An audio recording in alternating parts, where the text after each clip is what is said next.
La MONUSCO n'a tiré aucun coup de feu le 15 juillet 2013, date à laquelle ces bombardements auraient eu lieu. Ces précisions sont du représentant spécial adjoint du secrétaire général de l'ONU en RDC, le général Abdallah Wafi.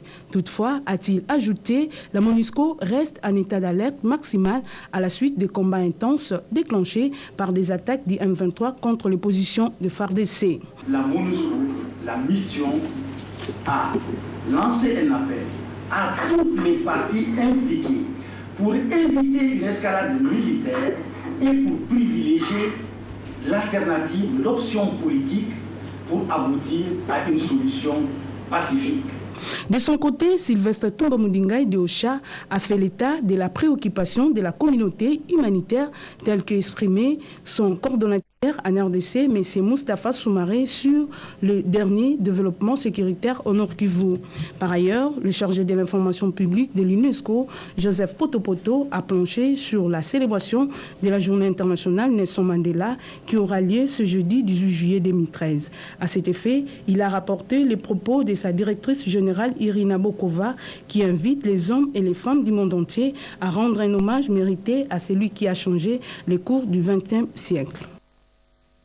Monseigneur Xavier Maroy, archevêque de Bukavu, soutient l'initiative du chef de l'État de convoquer les concertations nationales, propos recueillis par Virginie Lofembe-Loko. C'est normal que les enfants des mêmes pays se retrouvent pour échanger sur les divergences qui peuvent exister entre eux, mais on continue le chemin normalement.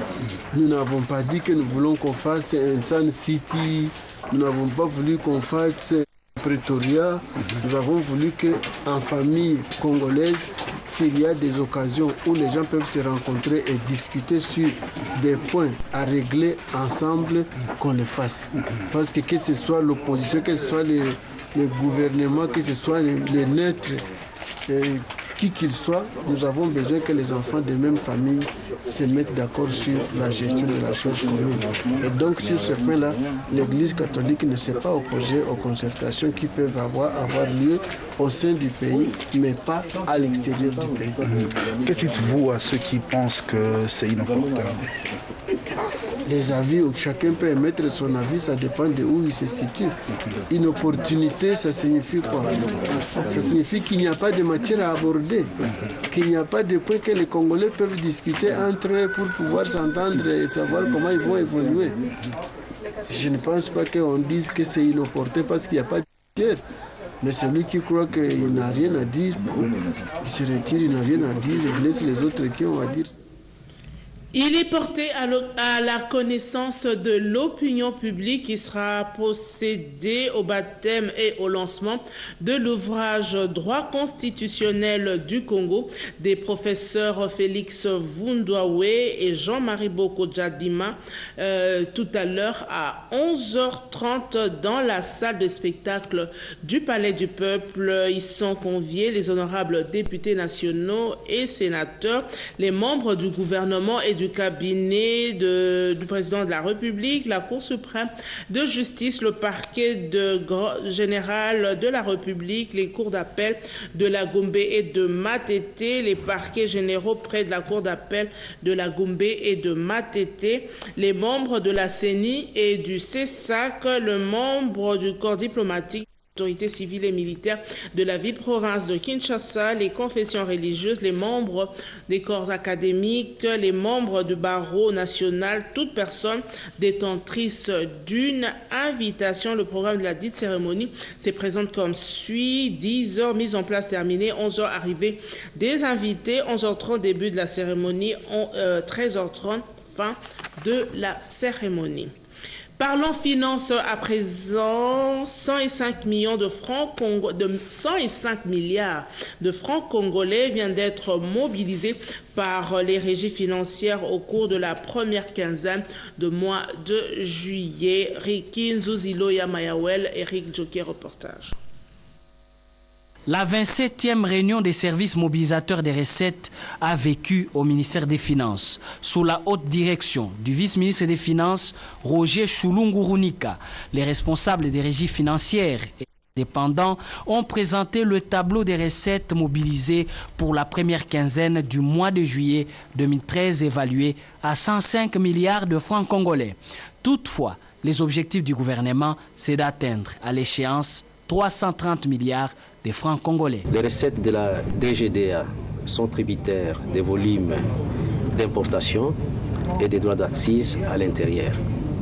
Tandis que les recettes de la DGI pour le mois de juillet vont connaître 4 temps forts. Le premier, c'est l'échéance de la TVA, l'échéance de l'IPER, l'échéance aussi du premier acompte provisionnel, ainsi que l'échéance sur le recouvrement de l'impôt forfaitaire. Tandis que pour la DGRAD, c'est une régie qui réagit sur les 2 dernières phases de l'exécution de la recette publique, les 2 premières étant révolues au service d'assiette. En 48 heures exactement va s'ouvrir la 44e édition foraine de la Foire internationale de Kinshasa. Un appel à la mobilisation de cette édition 2013 a été lancé par le ministère de l'économie et commerce. Pierrot Mbouyou, reportage. Le 20 juillet 2013, c'est l'ouverture de la Foire internationale de Kinshasa. Placée sous le thème Foire de l'unité pour la relance de la production en République démocratique du Congo, cette édition foraine va être à la fois un véritable miroir économique et une grande vitrine commerciale du pays. Elle mettra en exergue les actifs du gouvernement. C'est une foire où nous allons exposer les capacités du Congo, le Congo qui est en pleine reconstruction. C'est une foire où on va exposer les éclats de la révolution de la modernité. Vous ne trouverez pas ça dans une kermesse. C'est une foire où il y a un pavillon réservé uniquement aux conférences. Vous ne trouverez pas ça dans une kermesse. C'est une foire, malgré qu'elle a un caractère national, où les pays étrangers vont venir exposer leurs productions. Vous ne trouverez pas ça dans une kermesse. C'est pourquoi nous disons aux Congolais de venir apprendre qu'est-ce que c'est que le Congo. Commencer le 20 juillet. Et nous allons aller jusqu'au 21 août. Et je sais que d'habitude, on prolonge toujours. N'est-ce pas? Parce que ça sera tellement bon que nous allons prolonger. De l'avis du ministère de l'économie et commerce, elle va se différencier à des petites kermesses du fait que tous les partenaires sont impliqués pour sa réussite.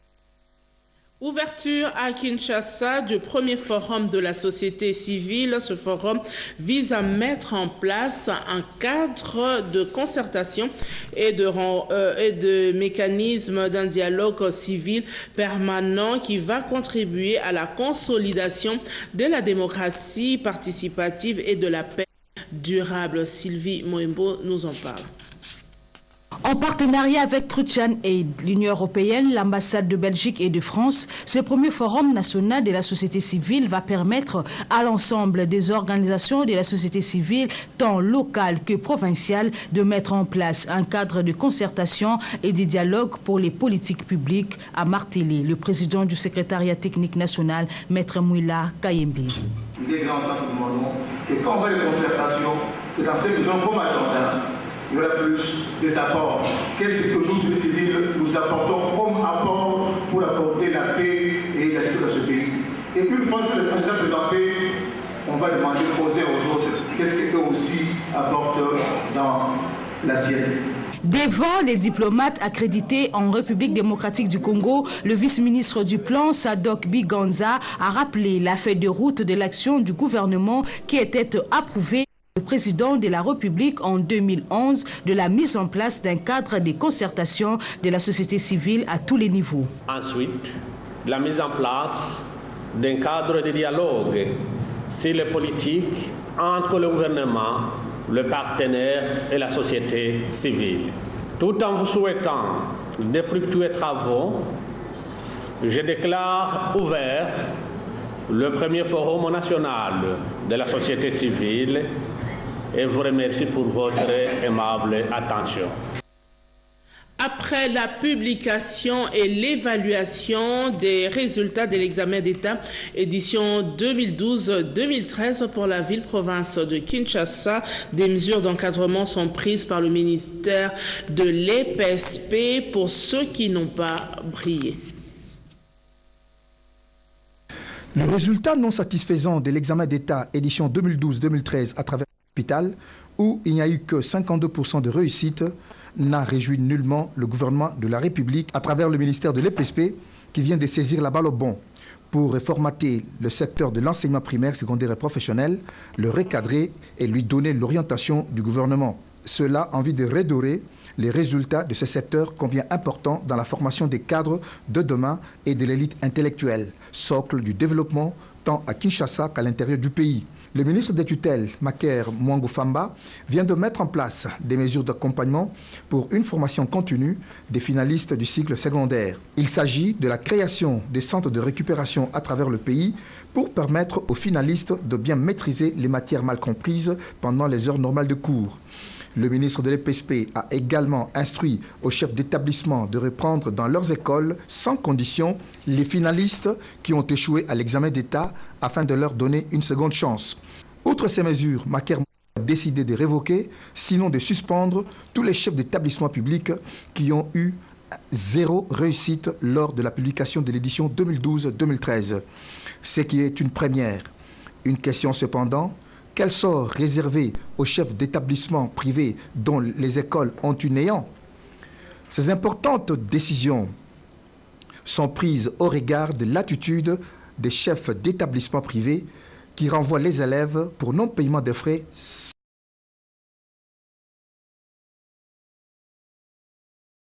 irrévocablement par s'acquitter des frais scolaires. Ce qui arrive devrait arriver un jour, car nombre d'établissements scolaires sont gérés en comptoirs commerciaux. 2 semaines après le lancement du centre d'atterrage de la fibre optique, la société congolaise de postes et téléphones et Vodacom Congo signent un contrat d'interconnexion. Suzanne Loumana, reportage. Après le lancement de la connexion à la fibre optique par les chefs de l'État à Mwanda la semaine dernière, la Société congolaise des postes et des télécommunications vient de signer un contrat d'interconnexion du câble WAX avec Vodacom Congo. L'accès de Vodacom Congo à cette autoroute de l'information va lui offrir des facilités sur le plan technique, notamment la décongestion de son réseau, jadis victime d'encombrement. Le directeur général de Vodacom Congo, Godfrey, ses abonnés a testé les services de Vodacom. Donc, en somme, nos abonnés, nos clients auront la possibilité d'avoir accès à un Internet à le haut débit, très rapide, grâce à cette connectivité à la fibre optique du WAX. La DG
oyo ngai nauta mabele nakosonga mabele Yesu kumbanga na mutuka tokende elongo kuna na mboka ya basantu yo ngana kotikala te yo ngana kotikala te ngana kotikala te ngana kotikala te